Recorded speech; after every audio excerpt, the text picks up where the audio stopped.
Razorback Nation, welcome back into your Sunday afternoon Razor recap. We are brought to you by Scarlet Letter, Arkansas's very own handcrafted spiked seltzer. Check them out today. If you're in Northwest Arkansas, you can even check out the Core Brew Tap Room, where you can get all the Scarlet Letters in their various flavors. And you can't forget about Jared's Kickin' Sauce, the perfect blend of sweet and spice to transform any meal. Whether you're grilling burgers, roasting chicken, or just need a snack-worthy dip for crackers, Jared's Kickin' Sauce makes bland food good and good food great. Don't settle for ordinary. Get up a notch with Jared's Kickin' Sauce, your go-to sauce for every occasion. Grab your bottle now at kickinsauce.com and let the flavor party begin.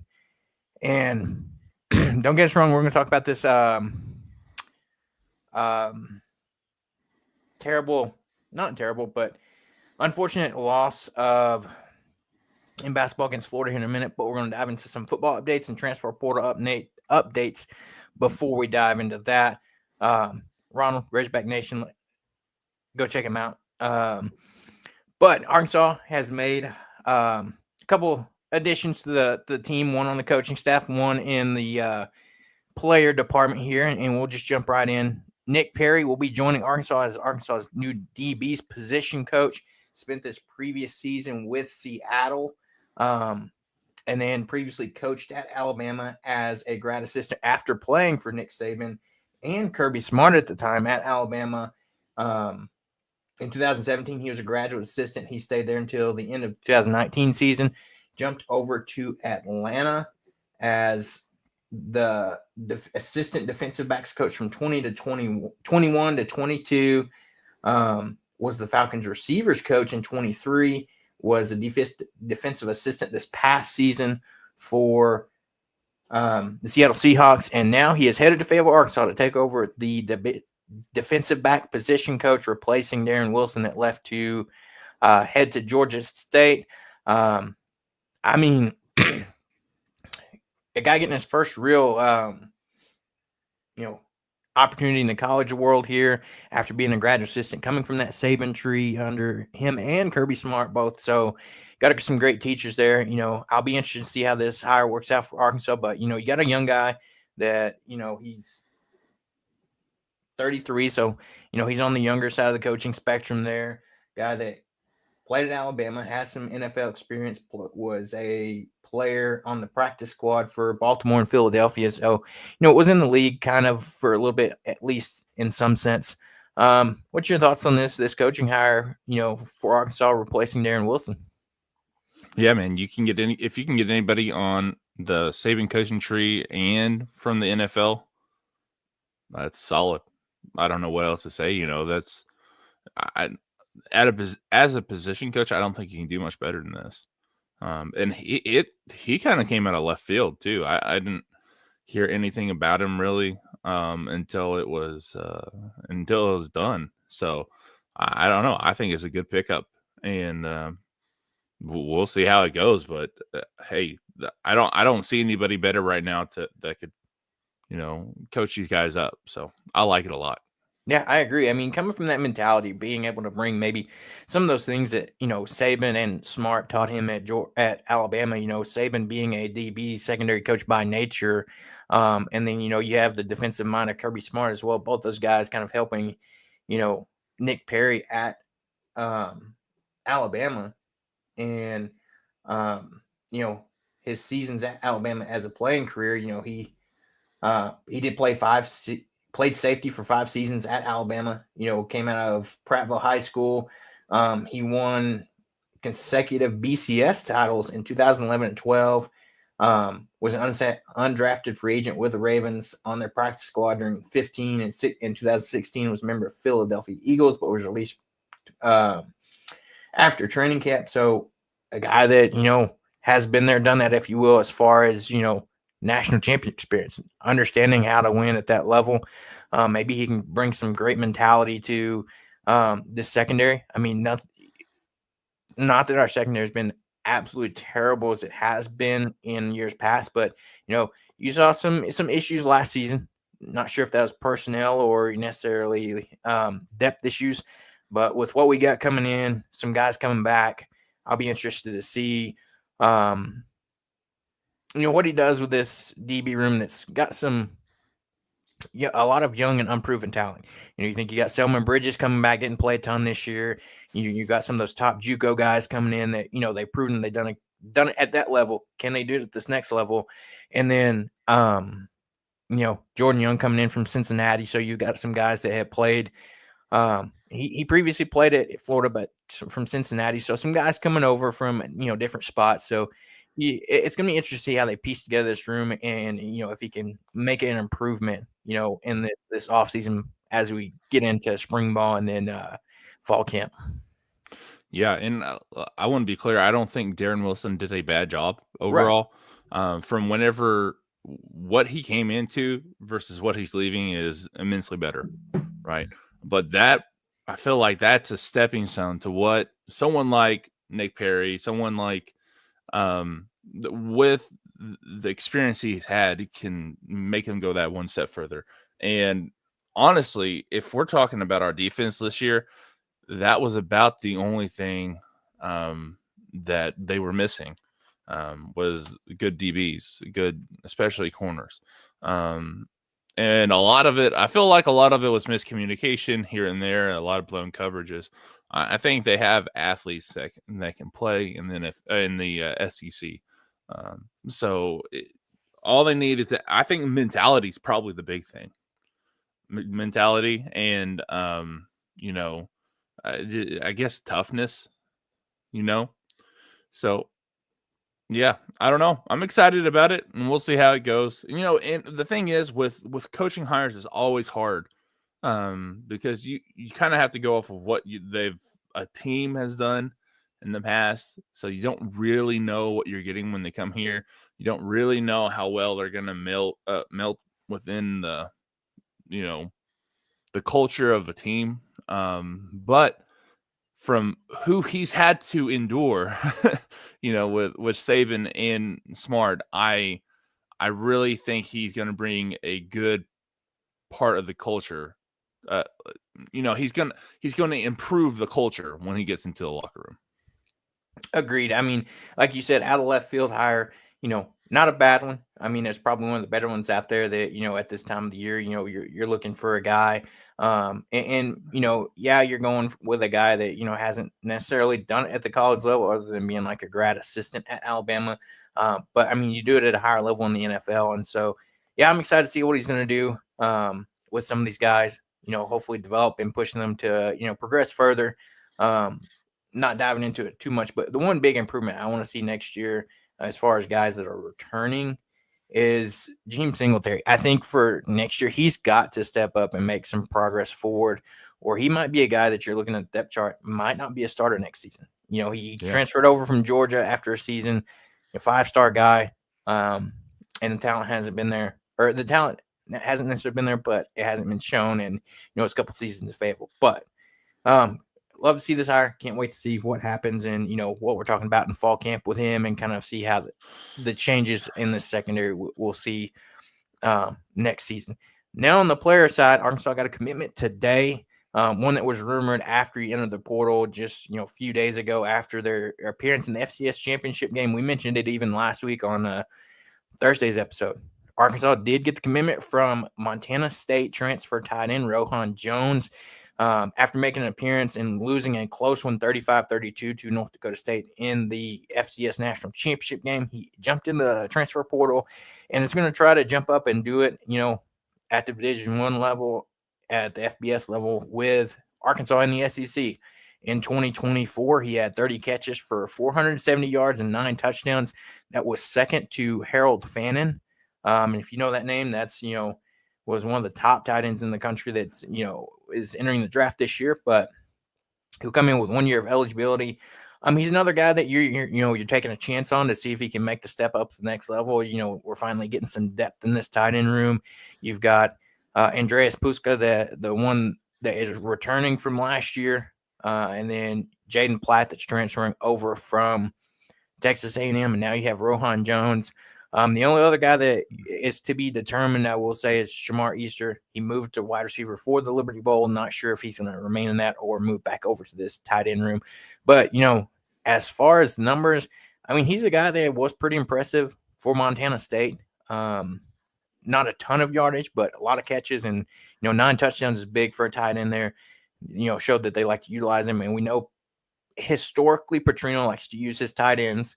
So we'll see if he can make that jump to the next level here. He comes in at 6'3", 235. He's from Montreal, Quebec in Canada. He averaged 15.7 yards a catch. He was named an APFCS All-American last season. So, a lot of talent there. We'll see, what Petrino on this, offense does for him this upcoming season. Yeah, and this last year we had a kind of smaller tight end room. That's kind of where it's going in college football. You see guys who are like 6'3", 6'4", Brock Bowers. Every time someone sees something that works for somebody else, they're trying to copycat that. So when Brock Bowers came, it just felt like everybody was going to these smaller tight ends, 6'3", 6'4", 230, 240 pounds. And Arkansas has kind of gone the opposite way. They don't have right now. You might double check me. I don't think they have a tight end other than Rohan Jones under 6'5". So that's a big deal. I think he'll be more like what you saw from Ty Washington and Luke Haas and stuff like that. So he'll be that type of person. He'll be a catching tight end. So yeah, I think it at least gives them options to play around, do some different things, and hopefully he's healthy and we won't have the same problems we did with Luke Haas. Yeah, so looking at that tight end room, Jaden Platt is coming in from Texas A&M. He's 6'5", 250. Shamar Easter is 6'5", 228. Andreas Puska is 6'6", 265. And then Maddox Laster, the walk-on that kind of was shifted to fullback, running back, tight end, all these different positions. He's 6'3", 243. And now you've got Rohan Jones, who's 6'3" as well. So you've got a range in there from anywhere from 6'3" to 6'6" in your tight end room. I think it's a good wide range there. You probably think. And Matt and Lassiter, I don't even really want to call him a tight end. He, like you said, he's kind of like a fullback, kind of. He's like your gadget player almost. Yeah, he's almost like I don't know. I don't want to call him a wing. I know whenever in high school they have some funky offenses, and we played. I think it was Rogers or Rogers Heritage or something like that. They had a bigger guy who kind of we called him a fullback, but he was right behind like the tackle and the guard, like in that gap, and he did a lot of blocking. I feel like that is kind of what they would do with him, or have him like a blocking, like a big blocking guy. Because that's what I mean. Maddox Lassiter, he's kind of like a gadget player, but without the ball in his hand, if that makes sense. Yeah, like he can line up just about anywhere behind the tackles and do whatever you wanted him to do. No, I don't think we've seen him much with the ball in his hand, right?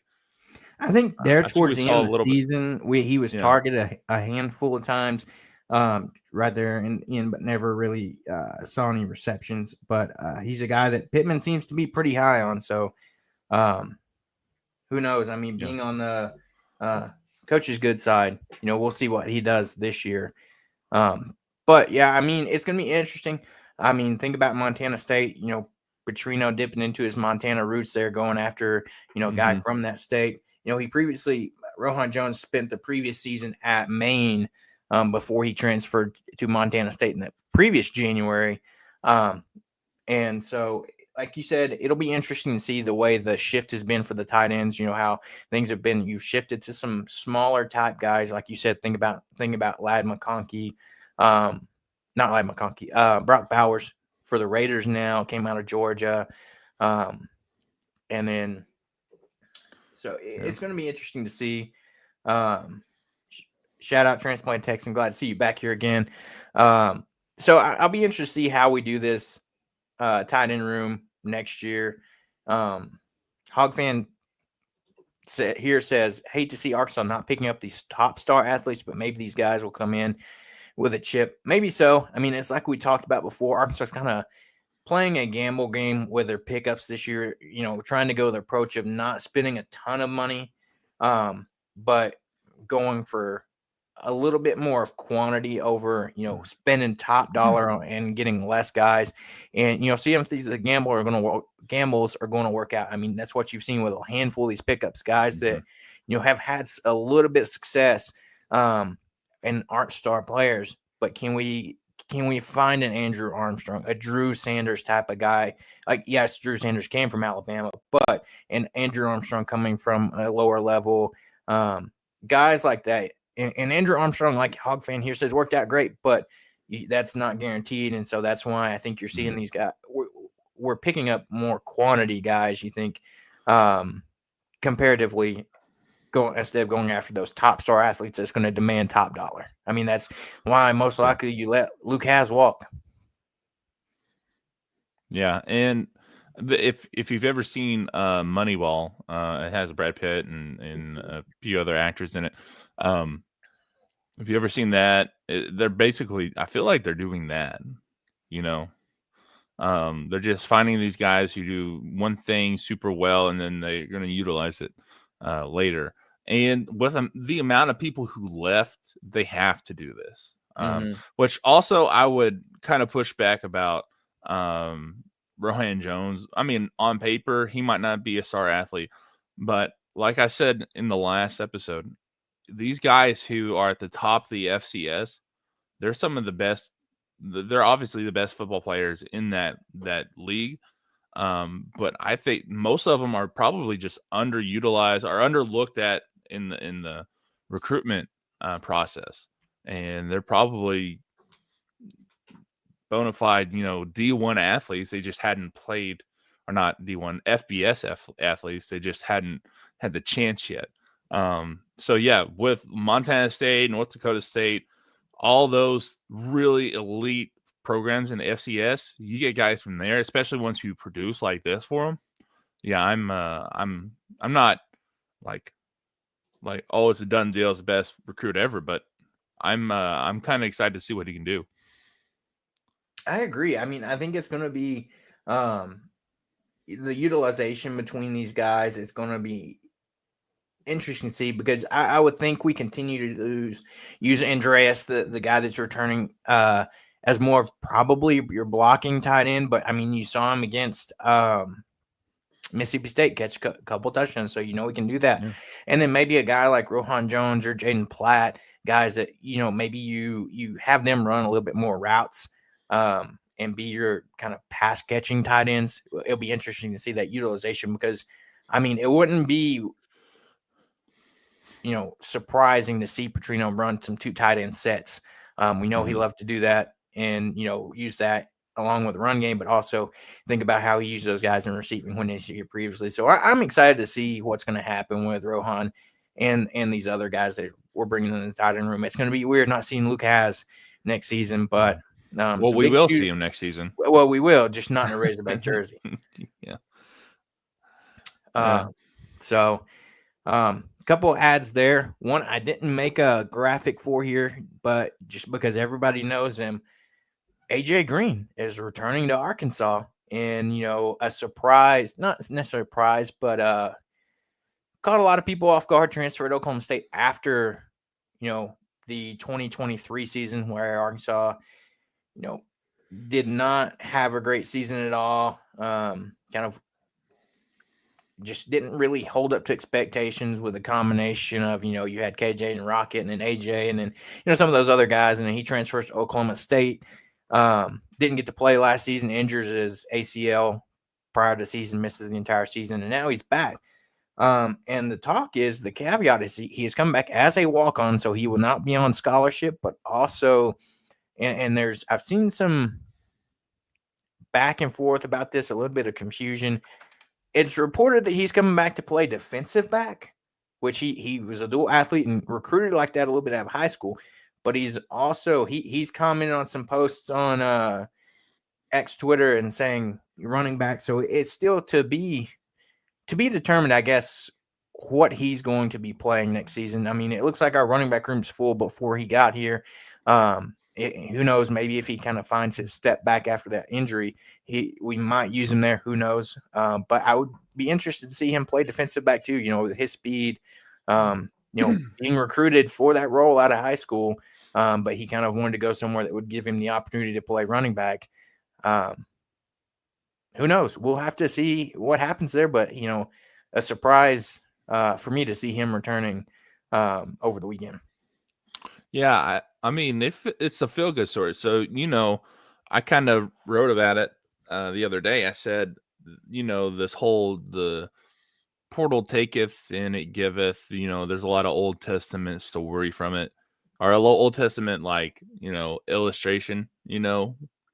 And I'm thinking, well, you know what? The portal also gives you another Old Testament story, or the opportunity for another Old Testament story in the prodigal son, guys that leave and then they come back. I mean, although we were on the opposite end, Lorando Johnson, Snacks, he went from Baylor to us and then back to Baylor the next season. So you kind of have these feel good stories about these guys leaving and then coming back. And, there's a lot of people who are just done with guys that leave. And first of all, it's a different climate than it was, 10, 15 years ago. There's different things are happening differently. So you can't really fault guys for leaving like that. Right. And then when they come back, you got to celebrate them coming back. There's no like, oh, well, he left. Well, I'm done with him. I don't want to cheer for him. No, he chose you. Not only did he choose you once, he chose you twice. So, he had a mishap in the middle right there, but he's coming back. He's going to be a Hog again. And I'm excited. I was really upset when he left after the 2023 season. He's a good athlete. He's very good. And to be honest with you, I don't think he had enough of a shot under what's his name? Enos whenever Sanders got hurt. So yeah, I'm glad to see him back. But if he plays, and the thing is, I'd like to go with what the player says. But after that whole Braylon Russell debacle, I don't know what to believe anymore whenever players say things. But to see him at DB, I think that would be pretty cool. I was about to say, it looks like we might have a Quincy McAdoo situation on our hand where you saw him come in as a receiver, but then, that season we had our DB room very decimated by injury, and he just slides over. And then, of course, he has that memorable highlight hit in the Liberty Bowl that season against Kansas where he hits the guy so hard that he throws up. So, I mean, to see a guy go from offense to defense isn't the worst thing in the world, especially if he has experience there. Playing that way in high school, and it isn't a completely new position to the guy. Yeah, and then I think he would be a really good safety or a really good nickel. I don't think he would do much at corner because he just has a different body type. Mm-hmm. He's got the speed for it. Don't get me wrong, but I don't know if I just in my mind I envision him going 100 miles an hour just downhill and hitting a running back. That's what I envision. So either Bring way, him off I'm glad to on have a him safety back. blitz. Yeah, yeah, or just a running back hits the hole, and I was kind of like with Jalen Cataline. That's whenever I see him, that's kind of who I envision he would play like. Yeah, if that makes sense. Yeah, just a hard hitting guy. Yeah, Transplant Texan here says, I'm glad you pointed out his tweets indicating running back, not DB. Not everyone is noting that, so you have to catch it and look for it, but he has noted that. So like I said, it'll be interesting to see. And then he also says, like Sam says, as long as the player leaves the right way, he'll welcome him back. So, maybe that was just the situation for him when he left 2 seasons ago. Unfortunately, he did get struck by injury at Oklahoma State, didn't really get to play. But also, I don't know how much necessarily playing time he would have got playing behind Ollie Gordon at Oklahoma State. So there's that as well. If he is in the running back room, I wouldn't hate it. I mean, he would be a guy that brings experience and some speed. People are talking about getting another speed guy. He's one of those guys. The run that stands out to me from his last season here was against BYU, where you bounce him outside and he was gone. Nobody was catching him. And like you said, I don't think he got enough fair opportunities under Dan Enos. You'd see him that season. Rocket was hurt. It was a running back by committee, if you will, between Dominion and AJ Green. You'd see him start the game, get a handful of carries, maybe one or two, and then you wouldn't see him for 2 quarters of play, and then you see him back in the fourth quarter or something. So it'll be interesting to see what he looks like in going through spring camp, what position he's working out as and going into fall camp. But imagine that you'd have, if he is playing running back, you'd have Green handed off to Green in the backfield. So, yeah, I think that'd be cool. So, former player returns. We got a new tight end, new coach on the defensive side of the ball. So a lot of things happening here. We said these things could happen, but I think things are going to cool down. I said that earlier, and we had all this happen. So we'll see. I know the name's been floated out there, potentially one more tight end that we could be targeting. Beck, he's asked for his release from Nevada. So I believe it's Jordan Beck. So, the guy that said we still might pursue him just to add that added depth in that tight end room. So we'll see what happens there, and keep like always, we'll keep guys updated. Now, as much as I don't want to, we'll jump over and talk Arkansas basketball.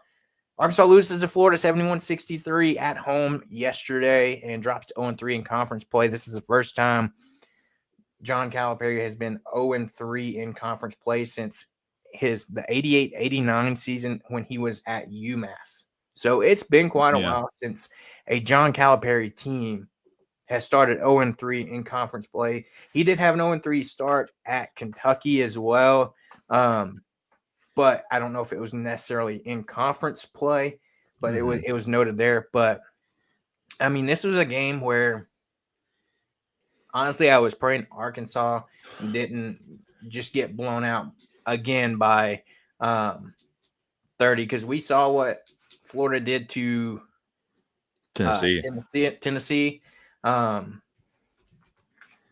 And we came out firing hot. I mean, that's what Arkansas's done these first 3 games in SEC play.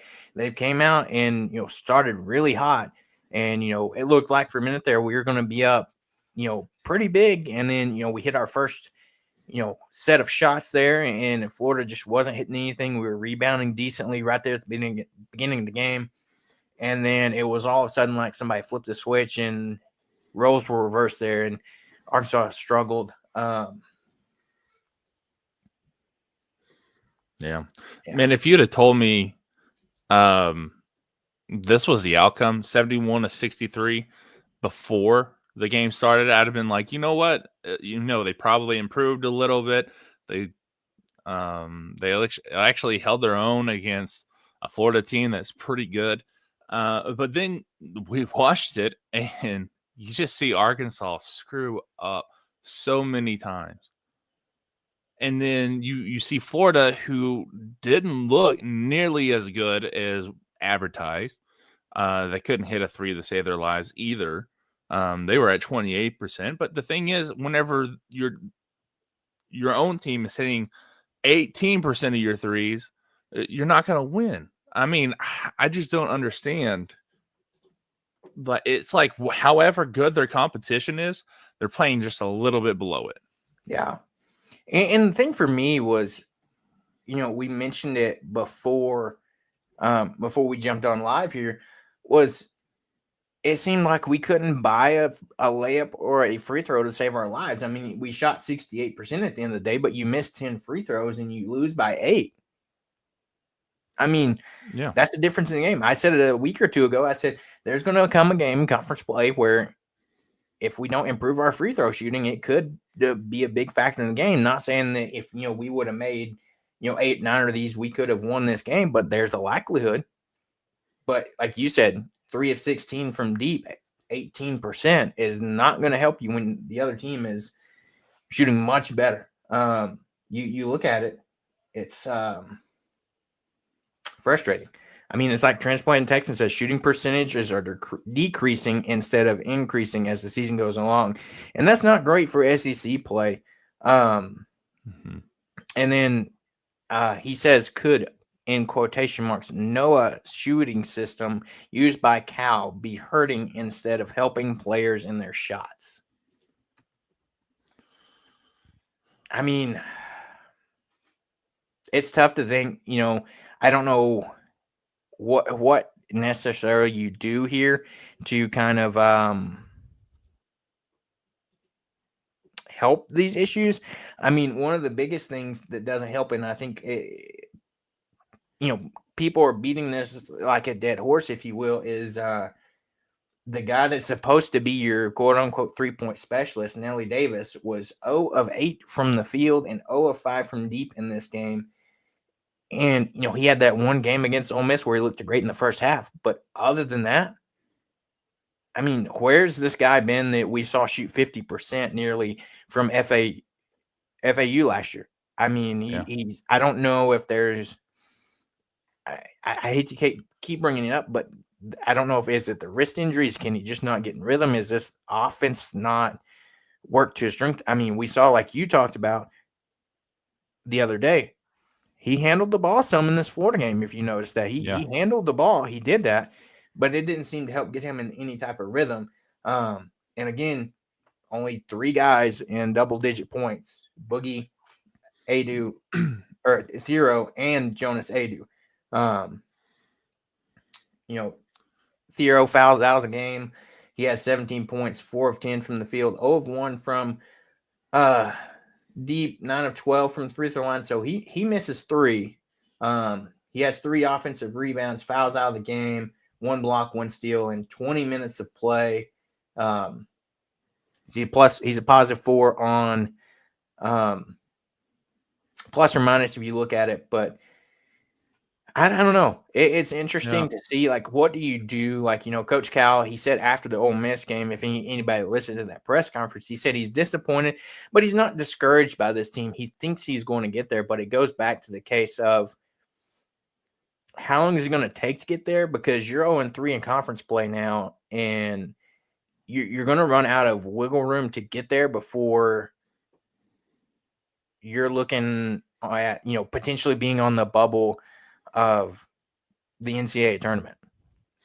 Yeah, and I don't know enough about the NOAA system to really give good feedback, because I don't know exactly what I know. That there's like a certain shooting form that the NBA and the pros want you to have. That's supposedly the best. And like he says, I don't know if he pulled it up yet. John L. Davis, case in point, do you tweak a shooter's shot like that? And the thing is, I don't know, man. It's kind of like Taylor Green too. Whenever they started messing with his throw, he was more sidearm than he was over the top, elbow, up and down, ball to elbow. And then when he did it, he started having more accurate throws, but his throws were slower. And there's trade-offs. So maybe you're right in this case, because he's got 1 year left. He doesn't have enough time to really go in there and do that. Plus the injury changed it up. The injury probably took a little bit of that time tweaking, quote unquote, his shot, that it probably is messing him up a little bit. Now, the thing is, he also just doesn't look like the player that he did at FAU. He doesn't look as confident. He doesn't look as it just looks like he's lost, if that makes sense. And yeah, his shooting is just a little off too. It's not like they're huge breaks, he's hitting like inside the rim. It's just a little too far and it bounces out. So I don't know. I don't know if the speed is a little too much. or I don't know. It's tough. It's hard to, you know, give that guy that much money and then him not perform. Um, so it's Yeah. just, you know, I mean, it's I hard to don't give know. a guy like you said the green light when so far he's struggling very much. If you look at just his 2023-24 season FAU compared it to 14 games in this season, he's down 8% from his field goal, nearly 10% from 3-point line. He's increased his free throw percentage by about 6. So I mean, he's hitting his free throws. That's great and all, but he's not getting the line a ton. But I think that's the most frustrating thing for fans is knowing he's quote unquote the $1 million man that Arkansas brought in, one of the top players in the transfer portal, and it's seeming like very much trending towards bust. I mean, he have to do a lot right now to really change that narrative, and not doing himself any favors as far as potential NBA looks either. And so I'll be interested to see, and I think that's probably why you've seen Carter Knox playing a lot more here lately is because the struggles Nelly Davis has had. Carter Knox is, you're developing a guy like him, a young freshman, and he seemed to be playing a lot better, and yeah, you'd love to have some experience like you have with Nelly Davis, but it's hard to argue whenever you have some freshmen that are starting to perform a little better. Carter Knox only scores 4 points last night, goes 1 of 7 from the field, 2 of 2 from the free throw line, but he gave you 4 rebounds, an assist, a block, and last night. So, I mean, you'd love to see more points there, but, I think you're going with trying to the guy that's developing and improving other than a guy that kind of is really struggling to find his shot. And sometimes it's like they say with shooters, you got to let them shoot their way out of a struggle. But, at what point can you not do that because it's hurting the team? Right. You have a guy that's, for the most part going week in or game in and game out, not making a single shot. I mean, you had a few games where he looked okay against Michigan. He looked okay against Ole Miss in the first half. But, other than that, you haven't had a ton of great games from Nelly Davis. Other than Duthero the other night or yesterday, you had Boogie Flan, 15 points, 4 of 13 from the field, 2 of 3 from deep, 5 of 5 from the free throw line, 3 rebounds, 4 assists, 1 steal, and 34 minutes of play. So Boogie continuing to do Boogie things that we've talked about. And then Jonas Adu, finally, we've seen some life out of him. Probably one of his best games since he's been back. Scored 11 points, 4 of 5 from the field, 3 of 6 from free throw line. Would love to see him hit those free throws more, but 9 rebounds, so nearly a double-double there. 2 assists, 3 blocks in 32 minutes. So probably, if we can get this Jonas Adu that can come in and give you 11, 12 points, maybe a little bit more as he continues to, I think he's feeling more comfortable in the system. And I think they, like we talked about, they made it a focal point to get him involved. We ran a lot of, you saw some more of those pick and pop plays where, we give it to him and he drives down the lane with, force like we've seen him do similar in, seasons past with Tennessee and what works for him. And you see the results here. He gives you 11 points. Yeah, and they talked about it on the broadcast too, that he's much better moving and getting the ball while he's moving than just standing there in the paint.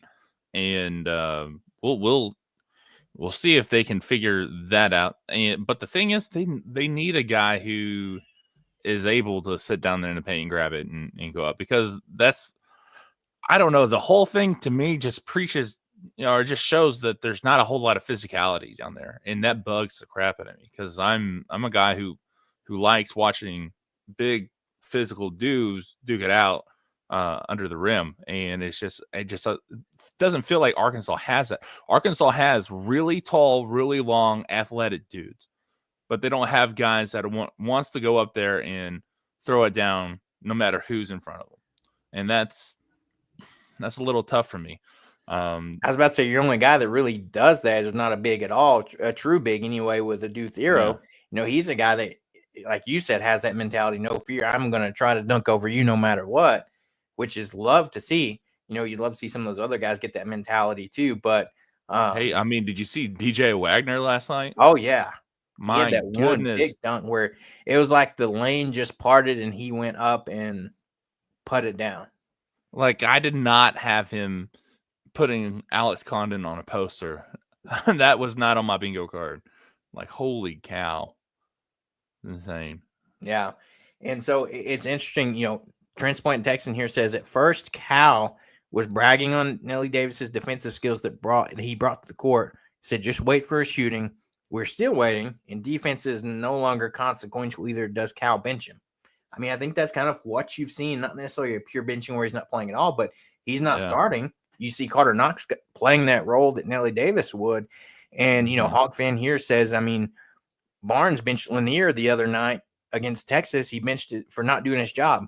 In the second half, I saw the quote where they asked Rick Barnes about it. He said he benched him after the first play in the second half where they drew up a play that was specific for Lanier to shoot the ball, and he didn't. And he said, if you're not going to do your job, then you're going to sit right over here because he's getting paid to do it. I mean, that's what it is. So it wouldn't be unusual to see Cal do something like this with Nelly Davis as well. Maybe not to that extent, but yeah, Transplant Texans here says, not doing the job what he was paid to do. Epic quote from Rick Barnes. I mean, he was letting him have it, truth 100% there. So and that's kind of going back, and I hate to keep going back on this but whenever we look at this season, next year or 5 years down the road, we're going to look back at him only bringing in 9 scholarship guys. And the thing is, putting someone on the bench can be huge motivation. But there's no one on this team right now that's going to be put on the bench because all they have are 9 guys. Right. So everyone's going to play because they have to.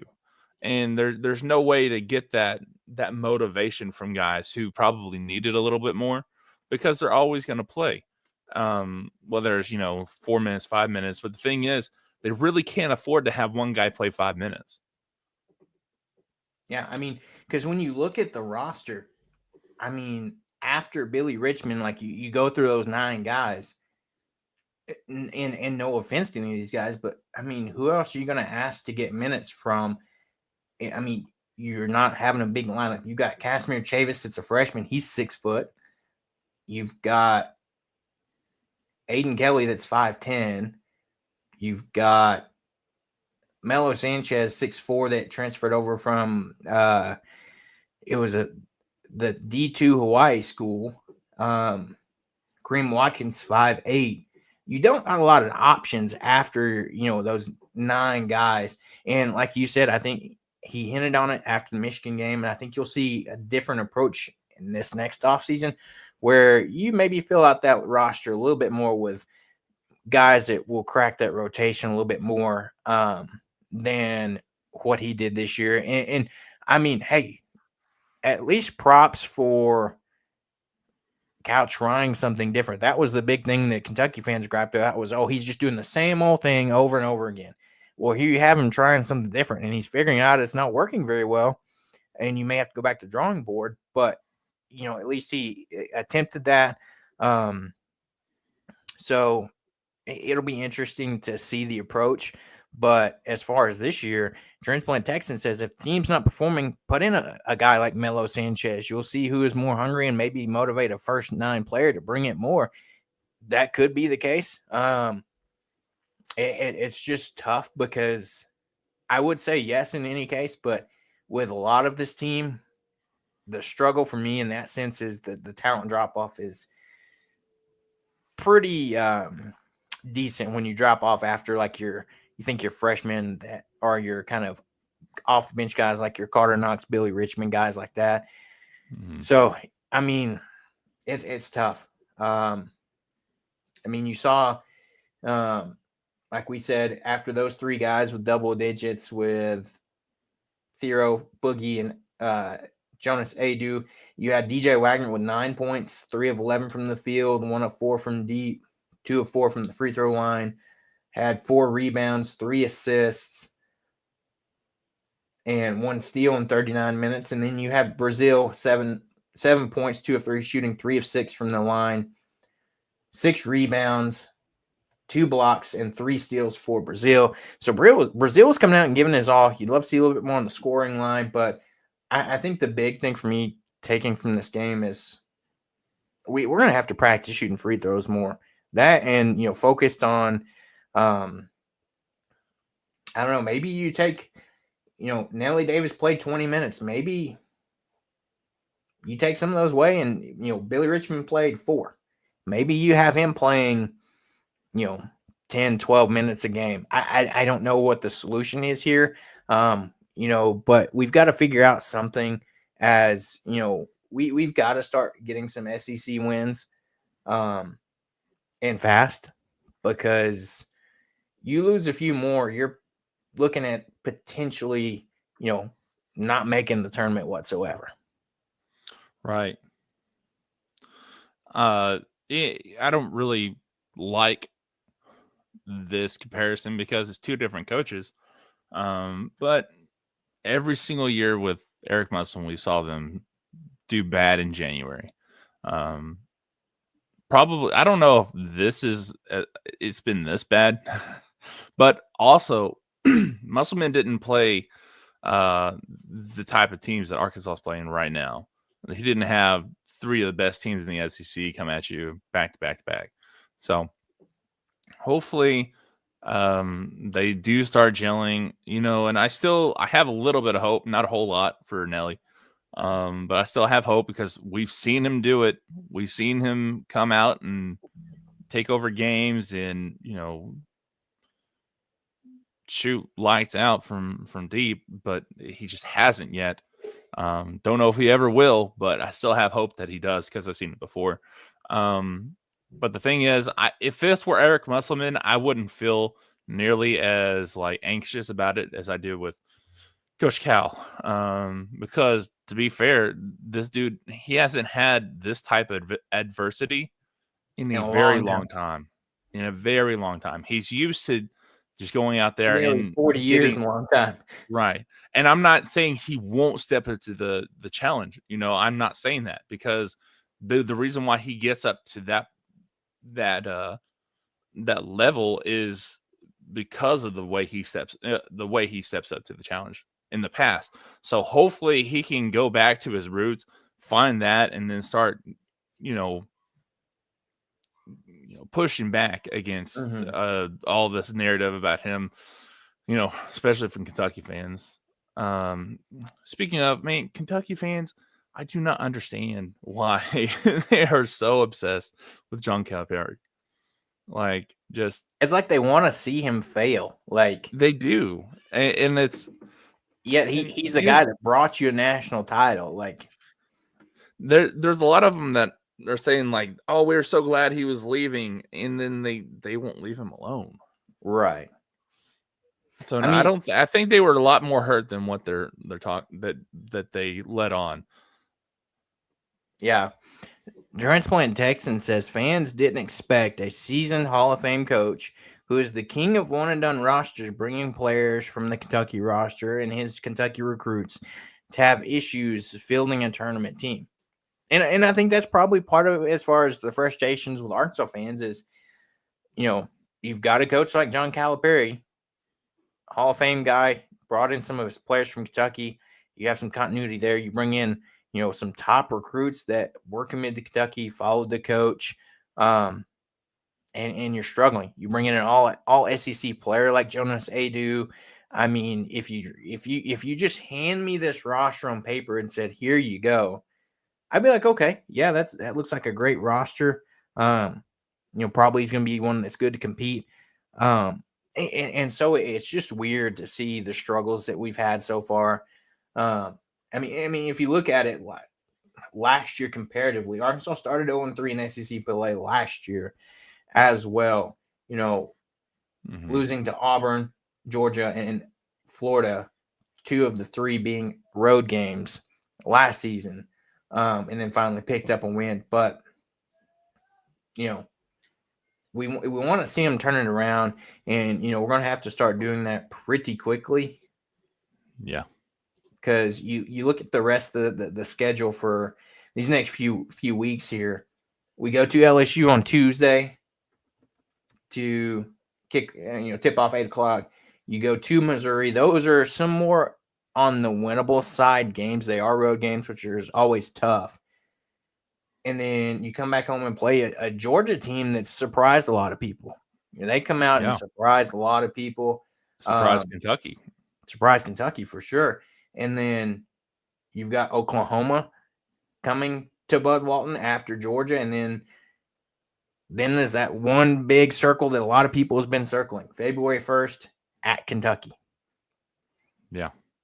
And the thing is, to get through that, I feel like the next 3 games, Arkansas has to win 2 of those 3 games to have any kind of confidence going to those ranked matchups against Oklahoma and Kentucky. And Oklahoma most likely is going to still be ranked. And Georgia is probably going to be ranked too. Let's not even, let's go ahead and say that. Yeah. But LSU, that I feel like LSU has to be a win on Tuesday. Yeah, it's going to be hard because it's in Baton Rouge. Yeah, I agree. You've definitely got to find a way to get a win there and get a win against probably Missouri, and then maybe you can put up a fight against Georgia as well, and see what you can do there. But looking through the rest of that schedule as well, after Kentucky, you go to Texas. Texas has not had the greatest start either. Right, but they took it to Tennessee too. Yeah, I thought they were going to win that game, and they ended up in the last few minutes just kind of dropping it. Yeah, and then after that, you get number 5 Alabama coming to Bud Walton. You get LSU, right back at Bud Walton after playing them. At Texas A&M, at Auburn. Auburn's a question mark right now with depending on the severity of Janiah Broom's injury, that could drastically change the season for them. Then you got Missouri at home, Texas at home, at South Carolina, at Vanderbilt, and you finish up the SEC regular season with Mississippi State at home. You've got to start getting on a win streak real fast. And like you said, if you can go 2-3 in these next ones, realistically, you'd love 3-3, but you're sitting at 2-6 in conference play with Oklahoma, Kentucky, and Texas, your next 3 up. So I don't know. I'm like you. I'm not giving up yet because, like Transplant Texan mentioned, Cal is a Hall of Fame coach. He's not. He didn't just get there by, luck or happenstance or whatever it be. He showed he can do it. And like you said, I want to show him see him kind of dive back into those roots and figure out how to motivate this team and what he needs to do specifically to get them back on track. We saw some good things. We've been talking about the bad things, but we saw some good things in this Florida game too. This team really got up and competed. I like the, focus on getting Jonas Adu more involved. I think that was big. Points off turnovers, 12, second chance, 0.6, rebounds, offensive 15. You want to see us continue to, not get beat on the glass as much. That's the big thing, I think, when you look at rebounds. We were out rebounded 49-39. So there's that. But also, to be fair, the second half was a lot better. Arkansas actually out rebounded them on the offensive boards in the second half. So I felt like they got, and the thing is, Florida's a good rebounding team, one of the best in the country. So that second half performance actually gave me a little bit of hope, even though Arkansas still couldn't get over that hump. So, and you know what's weird? I think I talked about this the last pod with Ole Miss. Ole Miss had there was 3 runs and Ole Miss had the 2, and it was basically one run, but it was separated by halftime. That's exactly what happened in this game. There was a huge run by Florida at the end of the second half, and then they started right back up in the first half, and then they started right back up in the second half. It was almost the exact same game that they played the few days before. That is super weird. Except Arkansas missed a crap ton of layups this time. So yeah. And the thing for me too is I like that, we were able to kind of, not sure if it was part of the game plan, but you fouled out 3 of their guys. I mean, it's like, I think I saw somebody say, you tell me a team goes to the line 35 times, I'm pretty confident that team is probably winning this game. I mean, if you look at comparatively percentage wise, Florida only hit 65% of their free throws, but they only shot 20. We shot 15 more free throws than they did,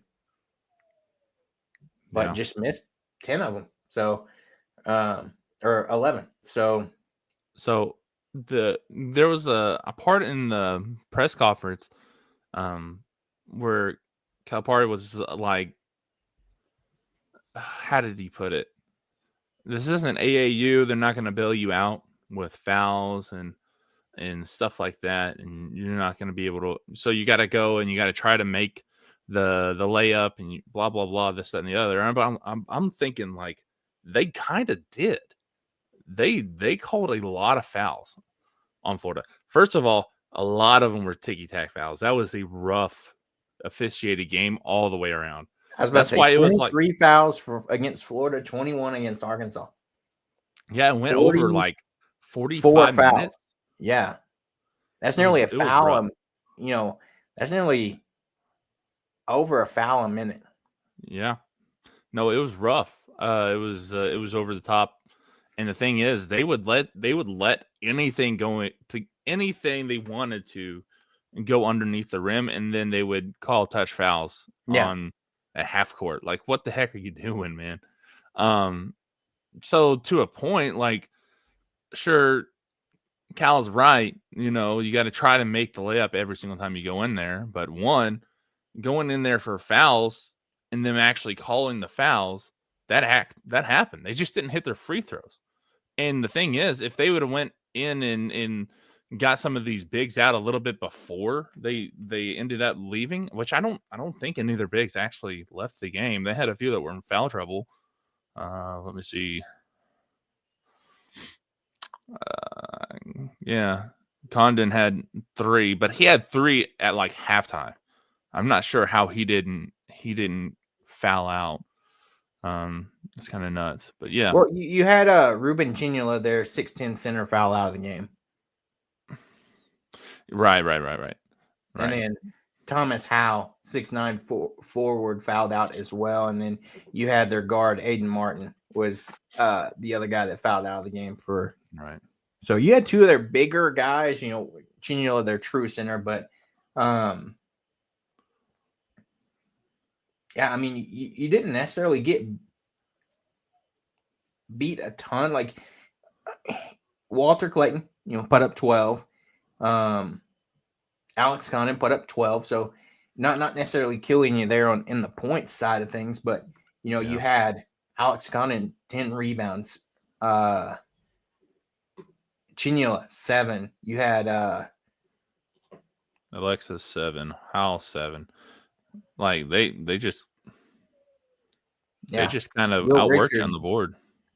Yeah, Will Richard 8. So it's like we saw a little bit improvement in the second half rebounding, but we've continued to get better there. I think I noticed you saw a little bit more action by Big Z. He played 6 minutes, didn't score or anything, but so you saw him play a little bit more. So maybe he's quote unquote getting healthier, so you can play him more. And even Coach said in the press conference, maybe, with how we're shooting and not making free throws anyway, it cracked me up the way he said it. He said, if we're not making free throws and shots anyway, why not go with a bigger lineup this next game? So, yeah, who knows? And here's the thing too. I've been kind of griping about it. Them going for 25, 28 3-pointers a game. This game, they only shot 16 times. Mm-hmm. And so I noticed that from the beginning. I'm like, hey, they're not taking these shots. So I think that's something that he harped on in practice since the midweek game to Oh yeah. yesterday. It's just they couldn't hit their layups. And that's, oh man, that It's drives like me you just insane. drive and it would be barely off and bounce off the rim. There's a couple times we even missed the layup and missed the putt back 2 or 3 times where we Yeah. would get the offensive board and put it back up and then it would bounce off again. Um, Transplant Texas said Big Z had a good block on Yeah. a 2-point shot, but the ball went to the Florida player, then who kicked it out to hit the three. I mean, that's what kills you is that second chance opportunity where, yeah, we got the block on the shot, but then they got that rebound, kicked it back out for the three, similar to what we saw Knox do against Ole Miss, where he shot it was a three, but missed it. We got the rebound, kicked it back to him, and he made the three the second attempt. So it's like you have something good, but then, oh, wait, no, something bad after that. So, Yeah. Not just that. I mean, so there's a little bit of a luck aspect to Saturday's game. I think a lot of it's being physical, right? But just the ball just didn't want to fall, dude. It mhm. just did not want to go down. And then you also had like transplant Texan said, you had that play where like he was just in the right place at the right time. If not, it would have been an insane play from Big Z after he gave up the ball on the other side of the court. Instead, it was a big play for Florida, hit a three. Then you have six or 8 points given to Florida because of goaltending, and you know that this it's a little bit of a luck play too because you just got to be a hair quicker. Every single one of those were bang bang plays where if they were like 100th of a second faster, it would have been a great block. Mhm. Instead, it's a goaltend, and that's a little bit less luck, a little bit more like getting up there and understanding where the ball is going to be before you go up and try to hit it. Um, but at the same time, it was just bang bang plays, and they just were a little bit off, and they just I don't want to attribute anything to really like a loss to just unlucky, but that was about as unlucky of a game as you can get. I was about to say, I mean, that's 100% true because you think of it, you almost catch Florida on a quote unquote off day where you're within 7 points of this team that they've only lost one game, Yeah, of and course, it that was has to to be Kentucky. Kentucky too. Yeah, and they blow out 30 or Tennessee by 30, who just beat you by 30, and if you're doing you know by association there, they're gonna smack the crap out of Arkansas, and Arkansas comes out, makes a competitive game, gets it within 7. A loss is a loss, but I feel like you see the improvement on catching a team on an off day. You're just not totally there yet, and hopefully we get there soon. Like you said, a big win in Baton Rouge on Tuesday would be a big help. Um, getting the wins kick started here, and hopefully, it's like Coach Cal's continues to say, he's teaching this team how to win. So, if they can get a win under their belt, maybe they can, you win against LSU, then maybe you can go on the road and get a win against Missouri, and then you come back home, you're feeling good. You get Georgia coming to town. I mean, you see it. Momentum has a thing like that all the time. Right. If you can, just find a way to get a rhythm, momentum started, then it's all it takes is just one to get it started, and then it could change the season. Right. Yeah, it's huge. Momentum's big in every sport. Um, but basketball and football, I feel like it's Especially like you said, the massive. game of runs. If you can get on a run and just continue there, Yeah. our buddy's back. Yeah. Yeah. No no one's not dead. Yeah, Are you trying to kill off one of the best coaches in Arkansas history early? Do your research on that one. He was at the game too. He's been at the games these past, this season. So, man, still alive and coming to Bud Walton. So, yeah, that's that's funny. But yeah, so Arkansas will be back in action on Tuesday at 8:00 against LSU. Late tip off there, down in Baton Rouge, and then they'll go on the road on Saturday against Missouri. So a couple of more manageable, more winnable games there. Hopefully we can get some things started there. We'll see if we have any more football news this week. I will say again, I think we're close to being done for now for this, winter part of the portal and signings and things of that nature. Transplant Texan says Nolan is at the game and his name is on the court. Hogball is no longer 40 minutes. And that's what the Hogball fans and Hog fans crave. Man, it's true. That's true. Yeah. And that goes back to the physicality that I'm talking about. I mean, you got to have it on both ends of the floor. You got to have the fire that Nolan Richardson and his teams had, and it just doesn't feel like that. And I don't really know how you can make that whenever you're in this NIL era, the one and done era.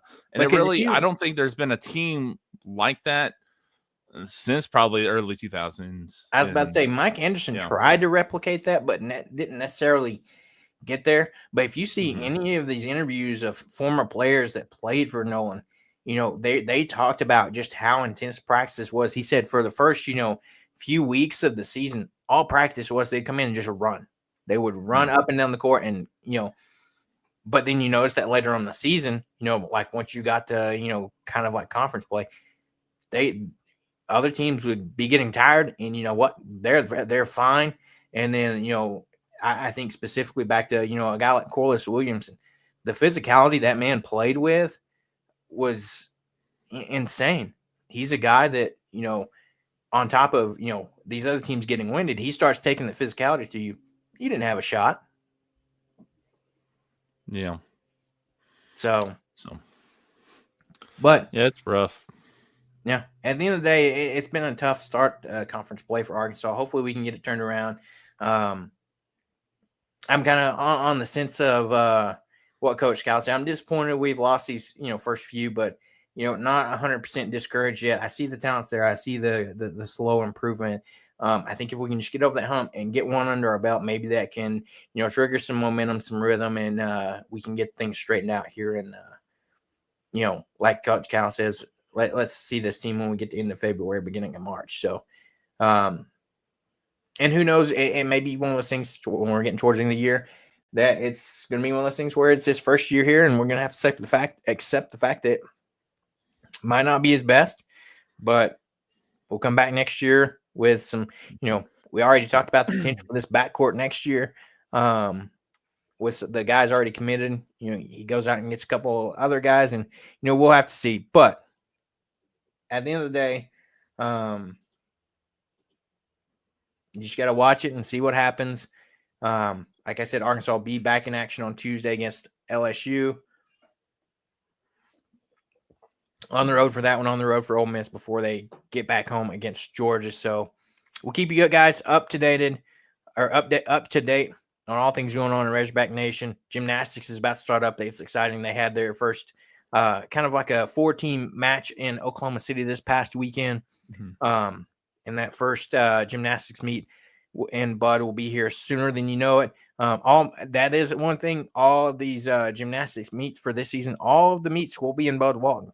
They've had such success whenever they moved them there from Barnhill in the past couple of years that they said, hey, they worked it out logistically, and all those meets are going to be at Bud Walton, and it's always a good time. If you haven't been to a gymnastics meet, get out there and go. This team is really good. Coach Weber has done a fantastic job, and then you'll get to see a Olympian, Jocelyn Robinson.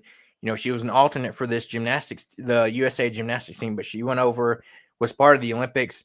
And if you haven't seen it, they posted a highlight of some of her performances. Fantastic there.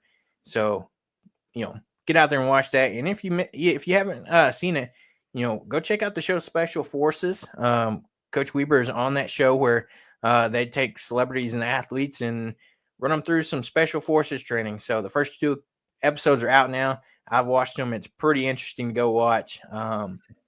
But gymnastics will be here, and then we're almost an exact month away from baseball season kicked off. So lots going on. Can't wait to get into some baseball content with you guys. But for now, we're gonna get out of here, and we'll see you back on Thursday for our regular scheduled show. And hopefully, we're talking about a win on the road against LSU, and anything else that's going on in Razorback Nation. So until then, have a great rest of your week, and we'll catch you guys on Thursday.